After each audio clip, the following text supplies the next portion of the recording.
추수감사절 기간이라서 많은 분들이 가족들 만나고 또 여행 중에 있어서 많은 분들이 참석을 못했습니다. 이렇게 예배를 시작하면서 또 성가대를 보니까 우리 지난주에 이렇게 보면은 많은 분들이 빠져서 찬양하기 힘들겠다는데 오히려 또 이렇게 또 아름다운 화음으로 또 하모니로 우리에게 또 아름다운 찬양을 들려주신 우리 성가대원들이 다시 한번 감사를 드립니다. 그래서 이제 크리스마스가 다가와서 칸타타 준비하는데 우리 성가대원들 우리 힘내라고 그 격려와 하나님께 영광의 박수 한번 올려드리겠습니다.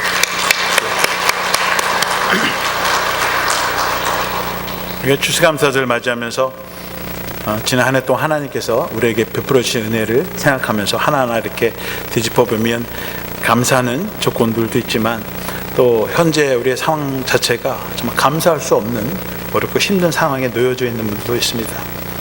또 12월 한 해를 마감하면서 한 해 동안 어떤 결실을 맺었는가, 우리들이 땀 흘려 수고한 그 일의 결실들을 이렇게 새겨보면 물론 내가 원하는 계획하는 대로 풍성한 결매를 거두는 분들도 있지만 때로는 예기치 않은 더 어렵고 힘든 상황에 접해 있는 사람들도 있습니다.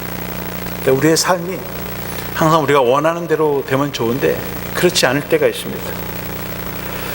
내가 원하는 대로, 내 계획대로, 내 뜻대로 되지 않을 때 과연 어떻게 해야 되는가? 어느 목사님께서 돌아가셨습니다. 천국에 가셨습니다. 천국에 가니까 사도 베드로가 마중을 나와서 목사님을 천국에 왔다는 환영잔치 자리에 이제 모시고 가게 되었습니다. 베드로의 인도를 받아서 자리에 앉았는데 목사님이 거기에 앉아서 어떤 분들이 천국에 왔나 이렇게 둘러보게 되었습니다. 그냥 다양한 사람들이 거기 모였습니다. 그런데 자기 자리를 보니까 제일 말단석이, 그리고 저 앞에 상석이 있는데 거기에 누가 앉았나 이렇게 보니까 뉴욕 맨하탄에서 옐로캡 택시를 운전하는 운전기사가 모자를 쓰고 거기에 앉아 있는 겁니다. 그 목사님이 화가 나서 베드로에게 이렇게 물었습니다. 나는 평생 내 시간 또 내 열정을 다해서 목회를 하고 왔는데 왜 나는 이 말단석에 앉고 저 옐로캡 운전사는 저렇게 제일 좋은 자리에 앉아 있습니까? 그렇게 불평을 하면서 물었습니다. 그러니까 베드로가 하는 말이, 천국에서는 일하는 결과대로 상급을 받기 때문에 저 사람이 상석에 앉게 되었다. 그러니까 목사님이 도대체 저 사람은 무슨 일을 했길래 저 상석에 앉았습니까? 물었습니다. 그러자 베드로는 목사님은 설교를 할 때마다 온 교인들로 하여금 졸게 만들었는데 저 택시 운전사는 손님을 태울 때마다 승객들로 하여금 기도를 열심히 하도록 만들었다는 것입니다. 이 택시 기사가 평소에 얼마나 빠르게 또 위험하게 운전을 했는지 승객들마다 안전하게 목숨을 구해달라고 하나님께 기도를 드렸다고 하는 것입니다. 목사님의 설교는 예배 시간에 재미도 없고 흥미도 없어서 교인들이 매일 졸도록 그렇게 만들었다고 하는 것입니다.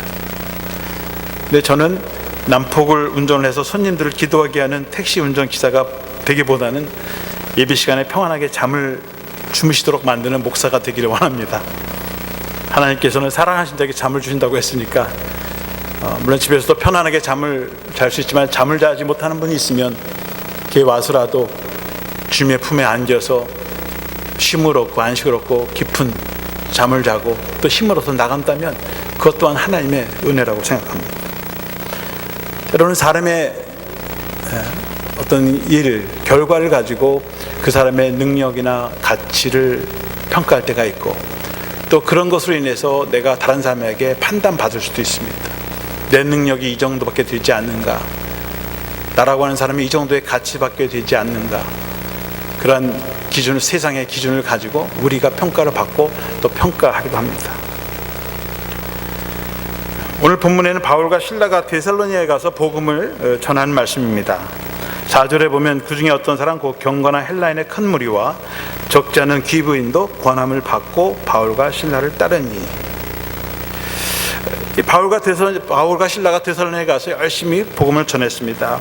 또 유대인의 회당이 있어서 마침 그 회당에 들어가서 매 안식일마다 3주 동안 가서 복음을 전했더니 이 헬라인의 큰 무리가, 많은 헬라인과 거기에 적지 않은 귀부인들, 귀족들의 부인들이 와서 말씀을 듣고 복음을 받게 되었습니다. 그리고 바울과 실라를 따르게 되었습니다. 데살로니가 와서 전도의 열매를 많이 맺게 되었습니다. 그런데 그 기쁨도 잠시뿐이었습니다. 5절에 보면 그러나 유대인들은 시기하여 저자의 어떤 불량한 사람들을 데리고 떼를 지어 성을 소동하게 하여 야손의 집에 침입하여 그들을 백성에게 끌어내려고 찾았으나, 그러니까 이 회당에서 하나님 믿는 유대인들이 같은 하나님의 말씀을 들으면서 오히려 시기했다는 것입니다. 그래서 저자에 있는 불량배들, 깡패들을 동원해서 소동을 일으키고 심지어는 야손의 집에 침입해서 그들을 끌어냈다고 하는 것입니다. 하나님을 믿는 사람들이 하나님의 말씀을 듣고 복음을 듣고 믿는 것이 아니라 오히려 믿는 사람들이, 더 믿음이 좋고 하나님을 열심히 믿는 사람들이 오히려 바울과 실라를 핍박하고, 그리고 그를 집에 모셔드렸던, 그래서 자기 집을 내어주고 복음을 전하도록 한 야손의 집까지 들어와서 야손도 함께 붙잡아다가 관아에 고발을 했습니다. 실제로 보니까 야손이 그들을 맞아들였도다. 이 사람들이 다 가이사의 명을 거역하여 말하되 다른 임금 곧 예수를 하는 이가 있다 하더이다 하니, 그러니까 사도 바울과 실라가 전한 말씀은 예수님은 십자가에 달려 죽으셨는데 그분이 다시 부활하셨다. 그리고 그의 죽으심으로 인해서 우리의 죄를 다 사해 주시고 우리를 하나님의 자녀로 삼으셨다는 거죠. 그래서 바로 예수가 우리를 구원하러 온 그리스도다, 구원자라고 하는 말씀을 전했습니다. 근데 유대인들은 이 말을 바꾸어서 로마 황제는 오직 한 분밖에 없는데 이 예수가 자신이 자칭 왕이라고 하면서 또 예수를 왕으로 세우고, 그리고 이 로마 제국을 무너뜨리고 로마의 황제가 예수가 되려고 한다. 그리고 그 일을 꾸미고 역모를 꾸민 반역자들이 바로 이 바울과 실라다라고 하는 것입니다. 그리고 야손은 그 사람들을 보호해주고 그 집을 내줘서 함께 그 역모에 가담한 사람들이라고 하는 것입니다. 자기 나름대로 하나님의 일을 하는 사람들, 유대인들이 정말 하나님을 믿는 사람이면 있는 그대로 말씀을 받아야 될 텐데 그 말씀을 왜곡하고, 그리고 오히려 하나님의 말씀을 전하는 사람들을 핍박했다고 하는 것입니다. 오늘 본문에서 제일 안 된 사람이 야손이라는 사람입니다. 야손은 자기 나름대로 하나님의 복음을 전하기 위해서 바울과 실라를 자기 집에 모셔다 드리고, 그리고 그것에 거주하면서 주님의 복음을 전하도록 복음사에게 협력한 사람입니다. 그런데 아무 죄도 없이 이 사람들을 자기 집에 모시고 그리고 자기의 집을 제공했던 그 이유로 인해서 반역자라고 하는 누명을 쓰고 감옥에 갇히게 된 것입니다. 하나님의 일을 하면, 좋은 뜻과 목적을 하면 복이 임해야 되고 계획하는 일, 준비하는 일이 다 돼야 되는데 오히려 누명을 쓰고 감옥에 갇히고 언제 죽을지 모르는 그런 역모자가 되었다고 하는 것입니다. 여러분, 하나님의 일을 한다고 해서 항상 좋은 결과가 오느냐? 그렇지 않다고 하는 것입니다. 하나님의 일을 하다가 복을 받기는커녕 오히려 더 큰 화를 당하게 되고 생명의 위협까지도 당할 수가 있다고 하는 것입니다. 하나님의 일은 항상 좋은 결과가 나와야만 그것이 하나님의 뜻이 되는 것이 아니라고 하는 것입니다. 사람들은 하나님의 일을 하면 항상 좋은 결과가 맺어져야 되고, 그리고 원하는 대로 이루어져야 그것이 하나님의 뜻이고 하나님이 함께 한다고 생각하지만, 오늘 본문에 보면 하나님의 일을 하면서 오히려 더 큰 화를 당할 때가 있다. 그 결과를 가지고 하나님께서 판단하시지 않는다고 하는 것이죠. 그 여정도, 그 과정도 하나님께서 우리에게 허락하신 과정이고, 그러면 야손이 내가 괜히 이거 복음 전도하는데 참여했다가 이런 봉변을 당했으니 내가 일을 다시는 해서는 안 되겠다, 다시는 안 하겠습니다, 그리고 나올 것인가, 중단하고 포기할 것인가, 아니면 계속해서 그 길을 걸어가야 되는가. 우리가 하나님의 일을 할 때 때는 예기치 않은 어려움과 시련이 찾아오고 오해도 받고, 그럴 때 이건 하나님의 뜻이 아니구나, 내 사명이 아니구나, 포기하고 접고 중단해야 될 것인가, 아니면 계속해서 그 길을 걸어가야 할 것인가, 그런 선택의 기로에 놓일 때가 있습니다. 그럼 오늘 본문에 보면 하나님이 일을 한다고 항상 좋은 일, 좋은 결과가 나오는 것이 아니라 오히려 더 큰 시련과 환난을 당할 수도 있다고 하는 것입니다. 전도서 7장 14절에 보시면 형통한 날에는 기뻐하고 곤고한 날에는 되돌아보아라. 이 두 가지를 하나님이 병행하게 하사 사람이 그 장래일을 능히 헤아려 알지 못하게 하셨느니라. 인생의 오랜 경험을 가진 이 전도자가 하나님의 일을 하면서 깨달은 사실이 있습니다. 인생을 들여다보니까 항상 좋은 날만 있는 것이 아니라 좋지 않는 날이 있다는 거예요. 형통하는 날이 있는가 하면 곤고한 날도 있다고 하는 것입니다. 계획하는 일들이 100% 좋은 결과가 나오고 그 길대로 다 되면 이게 하나님의 뜻이구나 확신을 가지고 나가야 되는데, 하나님께서 우리를 그렇게 인도하지 않으신다는 거예요. 반반이라고 하는 겁니다. 어떤 일들이 잘 되는데 또 어떤 일들이 잘 안 돼요. 도대체 어떤 게 하나님의 뜻인가?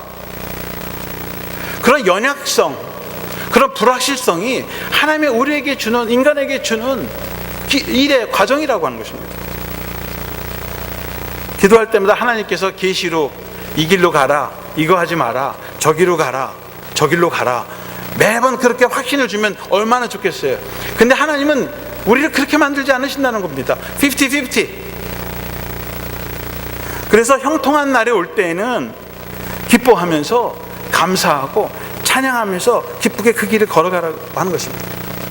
그런데 원하는 대로 뜻대로 되지 않고 시련이 환난이 찾아올 때에, 곤고한 날이 이를 때는 뒤를 돌아보는 시간을, 앞을 보는 것이 아니라 그 시간은 하나님이 나로 하여금 뒤를 돌아보게 하시는구나, 뒤를 돌아다보면서 무엇이 잘못됐는지, 내 돌아온 그 발걸음이 제대로 하나님이 원하는 그 길대로 왔는지를 반성하면서, 그리고 포기하는 것이 아니라 그리고 다시 주시고 그 고난의 길을 걸어가라고 하는 것입니다.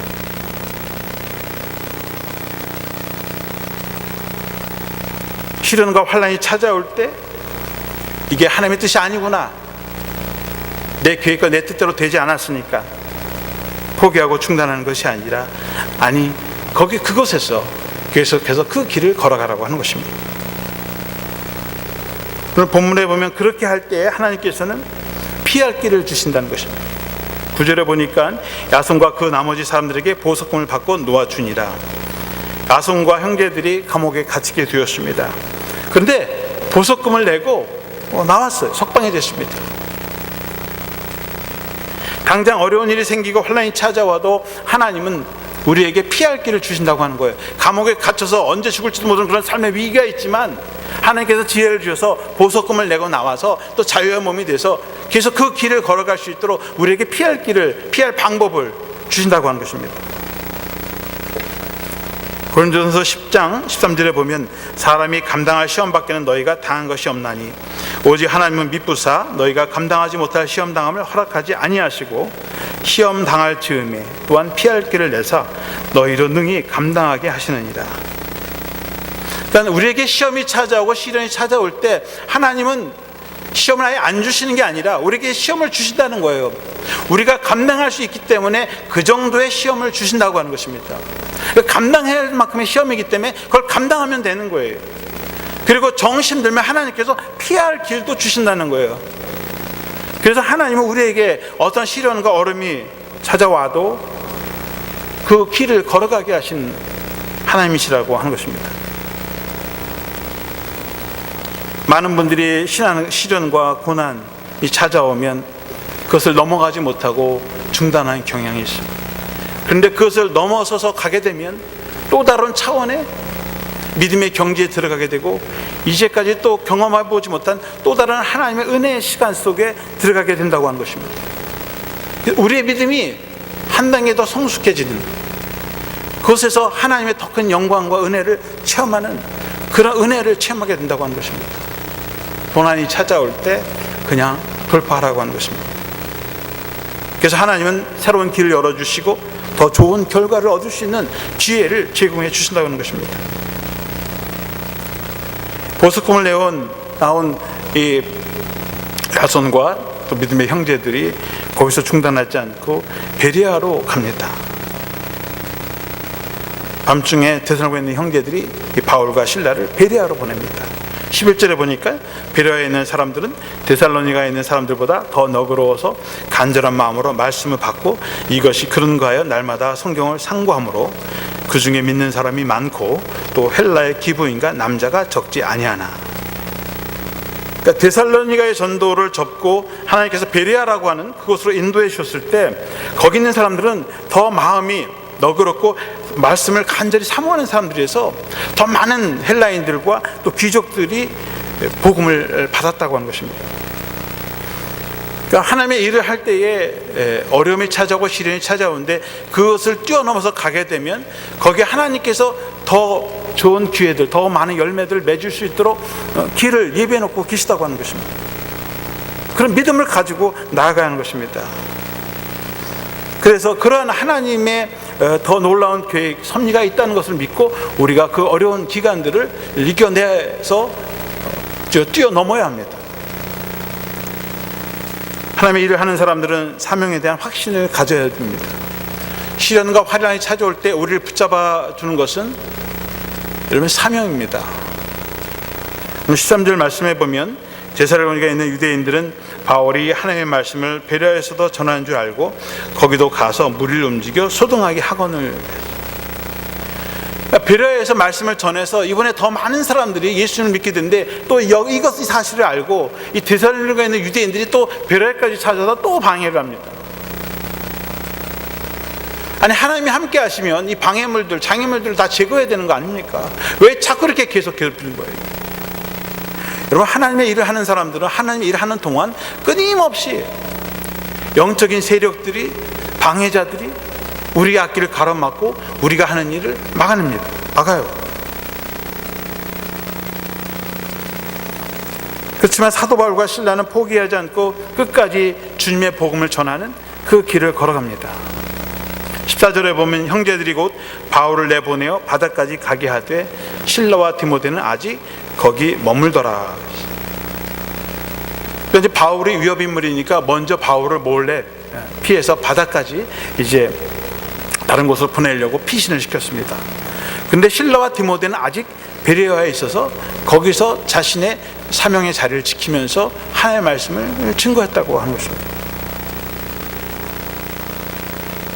실라와 디모데도 사람들에게 잡히면 옥살이를 하게 되고 잘못하면 생명의 위협을 당할 수도 있지만 도망가지 않고 피하지 않고 여전히 자신의 사명의 자리를 지키면서 주님의 복음을 전했다고 하는 것입니다. 그러면 이 바울과 실라, 디모데와 같은 사람들이 가지고 있는 그 열정은 어디에서 나오는 것인가? 빌립보서 2장 13절에 보시면 너희 안에서 행하시는 이는 하나님이시니 자기의 기쁘신 뜻을 위하여 너희에게 소원을 두고 행하시나니. 그러면 하나님의 일을 하는 사람들에게는 그 안에 하나님이 계시고 우리 안에 하나님이 계시고 하나님께서 자기의 기쁘신 뜻을 위해서 우리 안에 소원을 두고 행하신다는 것입니다. 그러니까 하나님께서 우리를 부르실 때에는 그냥 부르시는 것이 아니라 우리 안에 이미 하나님께서 하나님의 소원을 주셨고 그 소원은 하나님을 기쁘시게 하는 거죠.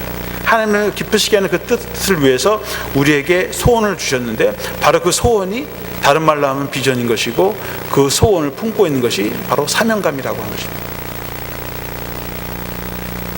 우리가 하나님의 일을 할 때 내 뜻을, 내 생각을 품고 내 계획을 가지고 일하는 것이 아니라 내 안에 하나님께서 주신 하나님의 소원이 있다는 거예요. 그 소원을 붙잡으라는 겁니다. 그리고 그 소원을 하나님께서 이루어 주실 때까지 그 소원을 품고 나아가라고 하는 것입니다. 그러니까 바울과 실라, 디모데가 자신의 인간적인 생각, 뜻과 계획을 가지고 나아간 것이 아니라 하나님이 그들에게 주신 하나님의 소원을 자기의 마음을 품고 있었기 때문에 어떤 시련과 환경이 있어도 자기의 소원을 이루려고 하는 것이 아니라 자기의 뜻과 계획대로 이루려고 하는 것이 아니라 내 안에 있는 하나님의 소원이 이루어지도록 맡기고 그분의 그 소원을 향해서 앞으로 나아갔다고 하는 것입니다. 많은 사람들은 주님의 일을 하면서도 쉽게 포기하고 중단한 이유는 자기의 뜻과 계획대로 되지 않았다고 하는 것입니다. 자기가 얻은 그 결과가 만족하고 기쁨을 얻지 못했다고 하는 것입니다. 오히려 사람들의 방해, 사람들의 공격, 사람들의 평가, 사람들의 그런 것들로 인해서 힘들어서 못하겠다고 하는 것입니다. 자기의 뜻과 계획대로 잘 되면 좋은데 자기의 뜻대로 계획대로 되지 않았다고 하는 것입니다. 그래서 실망하는 것입니다. 늘 이맘때가 되면, 연말이 되면 새로운 내년도 임원들을 선출하게 됩니다. 이맘때가 되면 저에게 찾아오시는 분들이 있어요. 근데 그분들의 말씀은 거의 비슷합니다. 목사님, 내년에는 임용 명단에서 제 이름을 빼주세요. 왜 그러십니까? 제가 원하는 대로, 제 뜻대로 일이 되지 않습니다. 제 능력이 부족한 것 같습니다. 겸손하게 말씀하세요. 맞습니다. 우리의 능력이 부족한 게 사실입니다. 맞습니다. 우리의 뜻대로 계획대로 되지 않습니다. 근데 저 위에 계신 분의 뜻과 계획은 여전히 우리를 통해서 이루어가고 계십니다. 내 뜻, 내 계획을 세워놓고 이것이 안 되면 하나님의 뜻이고 되면 하나님의 뜻이고 안 되면 하나님의 뜻이라는 그 모든 걸 내가 다 해. 내가 하나님의 입장에서 모든 걸 판단하고 결정하고 일을 해나가는 것입니다. 근데 하나님 그게 아니죠. 하나님이 우리 안에 뜻을 주시고 소원을 주셨으면 나는 그 소원을 붙들고 그것이 이루어질 때까지 그 길을 계속해서 나아가는 것입니다. 다시 말씀드리면 하나님은 우리 안에 있는 당신의 소원, 하나님의 소원을 이루시는 분이시지 우리의 소원을 이루시는 분이 아니라고 하는 것입니다. 최근에 테드라고 하는 프로그램에서 연설을 해서 큰 화제가 된 인물이 있습니다. 마르틴 피스토리우스라고 하는 사람이에요. 이분이 책을 썼어요. 근데 책 제목이 참 재미있습니다. 엄마는 내가 죽었으면 좋겠다고 말했다. 이 마르틴 피스토리우스라고 하는 청년입니다. 이 사람은 얼마 전에 돌아가신 스티븐 호킹스 박사처럼 퇴행성 질병을 앓고 있는 환자예요. 근육과 세포에 점점 죽어가는 것입니다. 12살 나이에 점점 운동 감각이 점점 줄어들고 기억을 잃기 시작하다가 4년 만에 16살에 식물 인간이 되고 말았습니다. 그러니까 온몸이 완전히 이제 마비가 되고 전혀 움직일 수 없는 그런 식물 인간이 되었습니다. 이제 기적적으로 16살에 몸이 조금씩 회복되더니 9년 동안 거의 식물 인간처럼 살다가 조금 나아져서 활동을 하게 되었습니다. 부모님들이 그의 질병을 치료하기 위해서 노력했지만 원인을 찾아낼 수도 없고 그냥 포기하고 있었습니다.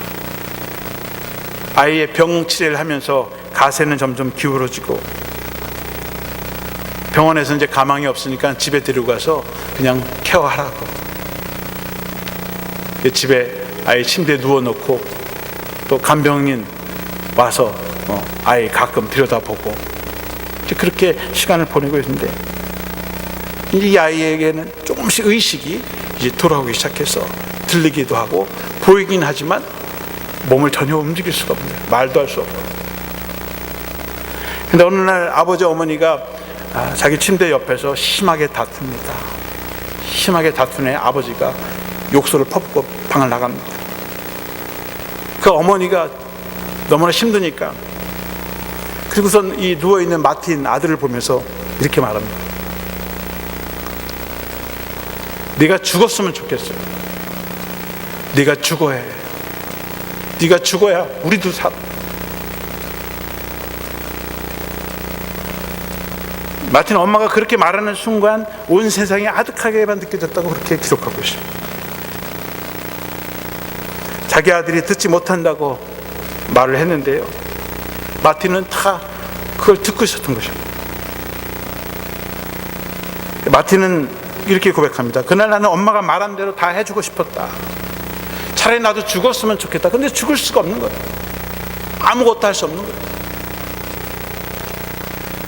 그래서 9년 동안 식물인간으로 버티고 이제 살아가야 되는 그런 상황입니다. 그런데 그에게 기적이 찾아왔습니다. 번화라고 하는 간병인이 그를 돌보기 시작했는데 그의 팔다리도 주물러주고 닦아주고 뭐 이렇게 하다 보니까 얘가 무슨 반응이 비슷한 반응이 있는 것 같아요. 말을 이렇게 시켜보면 뭘 이렇게 응답하는 뭐가 눈빛이 보이는 거예요. 그래서 이 아이가 이제 좀 살아나는 것 같네. 마틴이 이렇게 기록하고 있습니다. 번화는 다른 간병인들과 달리 말을 걸기 시작했다. 나는 결코 잊지 못할 사람을 만나게 되었음을 직감했다. 온갖 의구심에도 불구하고 번화는 좀처럼 흔들리지 않았다. 신념이 불꽃같이 타올랐는지 내가 사람들의 말을 이해할 수 있다고 이 사람 저 사람에게 말했다. 또 나의 부모님에게도 말했다. 그러니까 번화가 이 아이를 전혀 움직이지 못하는 이 아이를 보면서 정말 눈빛으로 뭔가를 말하려고 하는 의사 표현하는 것을 느끼면서 사람들에게 말하는데 의사들에게도 말하고 했는데 미쳤다는 거죠. 저 여자가 미쳤다. 걔는 이제 끝났는데 무슨 소리 하냐고. 처음에는 부모님들도 귀담아 듣지 않았습니다. 그래도 한번 해보자고 자꾸 번화가 권유하니까 다시 한번 정밀 검사를 하게 됐습니다. 그런데 검사를 하고 나니까 그가 정상적으로 인지 능력을 가지고 있다는 사실을 알게 되었습니다. 그 이후로 계속해서 물리치료도 받고 그렇게 해서 신체 마비가 호전이 되고 또 머리와 상체도 일부 움직일 수 있게 되었습니다. 그리고선 컴퓨터 프로그램 도움으로 의사소통도 하게 되었습니다. 정상인처럼 살게 되었고 또 사랑하는 여인을 만나 결혼도 하게 되었습니다. 이러한 기적은 번화라고 하는 한 간병인의 끊임없는 관심, 사랑, 그가 가지고 있는 이 아이에 대한 소망으로 인해서 그 아이가 다시 회복되어졌다고 하는 것입니다. 비록 이름 없는 간병인일지라도 한 영혼을 향해서 사랑하는 그리고 관심을 갖고 그의 간절한 소원이 있으면 그 소원을 통해서 하나님께서 그 뜻을 이루어 주신다고 하는 것입니다. 하나님이 우리 안에 소원을 주시는 한 내가 그 소원을 품고 있다면 영원하신 하나님께서, 전능하신 하나님께서 그 소원을 이루어 가신다고 하는 것입니다. 그런 말을 했습니다. 포기하지 말자. 포기는 김장할 때만 쓰는 말이다. 그렇습니다. 여러분, 사람은 힘이 없고 연약하고 의지가 약하고 쉽게 포기하고 절망할 수 있습니다.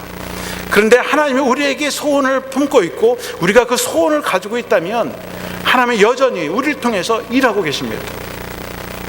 여러분, 아침에 일어나서 우리가 말할 수 있고 호흡할 수 있다 그러면 그 사람은 여전히 하나님께서 그 안에 소원이 있는 거예요. 그렇기 때문에 우리의 생명을 연장시켜 주신 것입니다. 그 소원을 가지고 그리고 그 일을 계속해서 나아가는 것입니다. 그러면 하나님 때에 하나님께서 그 일을 놀랍게 이루어 가시는 것입니다. 오늘 본문에서도 바울과 실라가 이 선교 여정에 많은 장애물들, 방해물들이 계속해서 일어납니다. 하지만 그런 가운데서 그들이 품는 것은 하나님의 소원을 품고 있기 때문에, 하나님의 열정을 품고 있기 때문에 그 길을 걸어갈 수 있는 것입니다. 여러분, 우리들 삶 속에 우리가 해결해야 할 많은 문제들이 있습니다.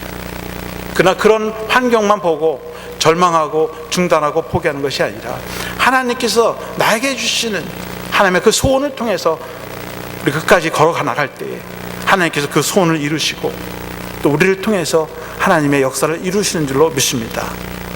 오늘 바울과 실라처럼 환난이 찾아오고 핍박이 찾아올 때 포기하지 말고 중단하지 말고 하나님의 소원을 붙들고 힘차게 여러분 달려나가셔서 하나님의 뜻을 이루어드리는 저와 여러분들이 되시기를 주님의 이름으로 축원합니다. 기도하겠습니다.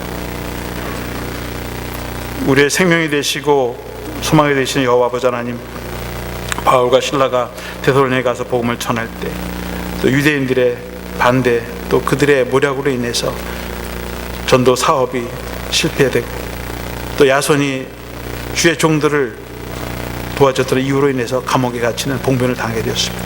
그러나 그들은 절망하지 않고 어떤 상황에서도 하나님의 소원과 또 비전을 품고 그 길을 걸어갈 때 하나님께서 더 큰 은혜를 내려주시고 또 하나님께 영광을 돌리는 삶이 살았던 것처럼 지금 우리들의 삶 속에 많은 문제들이 있습니다.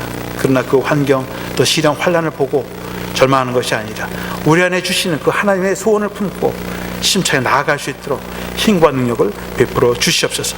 그래서 하나님의 소원을 이루고 하나님께 영광을 올려드리는 모든 성도들이 되게 하여 주시옵소서.